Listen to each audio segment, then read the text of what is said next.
It's Ask the Expert with Recycle Frog. If you've got questions, 613-789-6559, extension 2803. Email those questions, Facebook those questions. All we ask is that you ask. Simple as that. David's here from Recycle Frog.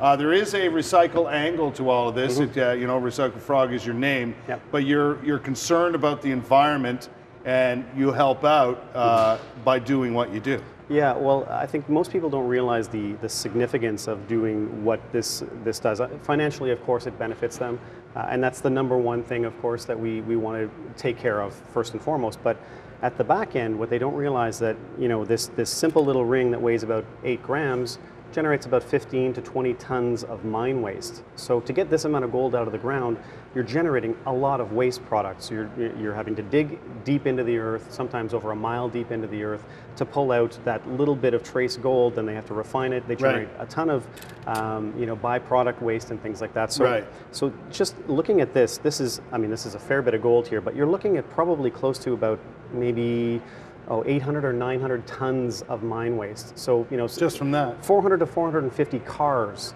the weight of cars, average cars, right here in terms of mine waste that you're saving. From digging up that gold. Yeah, so what we're saying is that, if it's just waste sitting there doing nothing, then you can do something pretty significant for the environment as well as for themselves financially by doing this. Yep. Exactly. Joy is our caller, first caller this morning. Hi, Joy. Joy, good morning. How are you?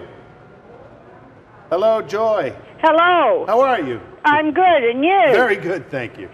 I took my silverware to somebody that's in your company, and they told me that it was zinc covered in silver. Right. Yep. And that's why it was so heavy. Yes. Right. So what is the difference? Well, because my mom said it was like during the war or after the war, that's all they could get.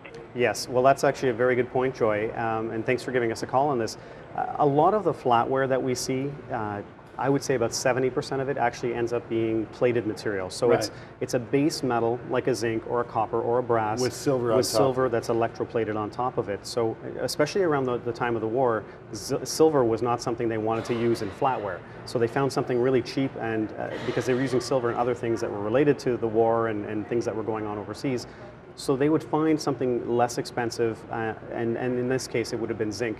In many cases, if you turn over that flatware, you'll see little hallmarks on it. It'll say EP zinc or EP brass or just the word brass. Electroplated, is that the EP? That's the EP. So, and again, the majority of what we see, the flatware tends to be electroplated because it's still good quality. There's nothing wrong with the quality of it, but it's not solid sterling silver. So it's just not simply, as simply put, it's not worth as much as solid silver. It would cost more for us to remove that silver than the actual value of the silver. So you don't take that sort of thing? We can't buy it. We can't buy it. We couldn't possibly pay our customers anything of value back to them, so we turn that away, of course. Right. And a lot of times, listen, people don't know that until they get there. And that's an excellent point, because I think a lot of our customers either don't come to see us at all because they don't know anything about this process. And what I want to say to them is that this is actually, we make it as comfortable and as easy as possible. Your anxiety around this is valid. You don't know much about this. No, you're going in blind, right? You are, and so you want to find somebody who's going to take care of those anxieties, address those anxieties, answer your questions right up front, and again, do everything right in front of you so that you have control through that whole process, and you feel good about it and comfortable through the whole process. I did it once a number of years ago, and with a watch, and to be honest with you, I was quite nervous about it when I went there, but you should be. You really should be. You have to be aware, and you have to understand what you're doing, and really think about it before you do it. And asking questions.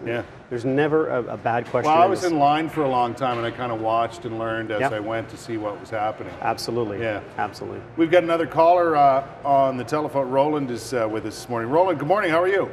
Good morning. I have a question for the gentleman here. How do you protect the sea people when they what do you do when somebody sells you gold stuff or silver, and then and I find out it's mine? Like I had a break-in, and so if somebody just comes to the gentleman and sells you gold and silver, and it has been acquired illegally, what sort of? So oftentimes, you know, people who steal this. A good question, Roland. By the way, oftentimes people steal this sort of thing, and then they want to get rid of it. We probably get a dozen calls a month from individuals or police organizations saying that there were a rash of burglaries. They'll send us a list and say, can you keep an eye out for these things? They'll send us pictures. Absolutely. But what I always say to our customers, as well as anybody calling in, whether it's the police or individuals, is we simply don't get criminals coming to us. And the reason why is, one, we have a good reputation, but the other thing is our process involves, when you accept our offer, the only way we can pay you is by getting your complete contact information. So we have a customer form you have to fill out. One, criminals don't like doing that. Photo ID that matches that information. Again, criminals do not want to be handing over photo ID. And the most important thing is we always pay by check. Again, criminals want cash, they want to get out, they don't want it traceable, they want to be gone.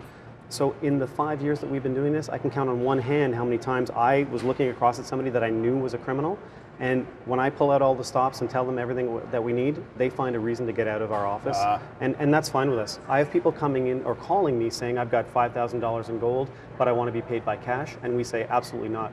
I've written checks. Doesn't matter who it is. Doesn't matter. I've written checks for 67 cents, and I've written checks for over $100,000.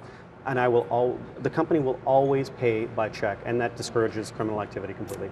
Something they're on the lookout for at Recycle Frog. They're also involved in various charity organizations. We're going to tell you more about that, but if you want to get in touch with David and his crew at Recycle Frog, they're in the World Exchange Plaza. You can call them, set up an appointment, ask some questions, what have you, find out where they're going to be, so you can drop by with your precious metals.